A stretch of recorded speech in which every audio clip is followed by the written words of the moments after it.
Hindi na nakapagtago pa ang isang lalaking wanted sa kasong acts of lasciviousness matapos itong maaresto ng mga operatiba sa Tarlac City.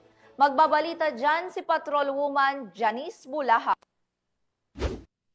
Arestado ng mga operatiba ng 1st Provincial Mobile Force Company ng Tarlac Police Provincial Office ang isang wanted person sa Barangay Sepung, Calzada, Tarlac City. Kinilala ni Police Major Santi Frey D.C. Lorenzo, OIC ng 1st Provincial Mobile Force Company, ang suspect na si alias Mel, 43 taong gulang, pintor at residente ng Rosal Street, Barangay Sepung, Calzada, Tarlac City. Matagumpay na isinagawa ang operasyon sa pangunguna ng tracker team ng 1st PMFC, katuwang ang Tarlac City Police Station, Provincial Intelligence Unit, at Provincial Investigation and Detective Management Unit.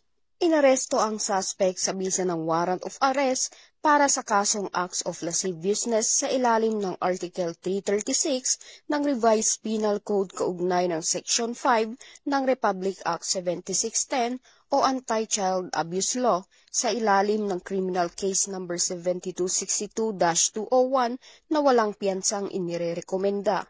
Ayon sa ulat, dinala sa himpilan ng 1st PMFC ang suspect para sa dokumentasyon at tamang disposisyon. Patuloy na isinusulong ng pambansang pulisya ang mas pinaigting na operasyon laban sa mga individual na may kinahaharap na kasong kriminal upang masiguro na sila ay mapapanagot sa batas at maipagkaloob ang hustisya sa mga biktima. Mula dito sa Gitnang Luzon, ako ang inyong PNN correspondent, Patrolwoman Janice Bulahaw. Alagad ng batas, tagataguyod ng balitang pulis.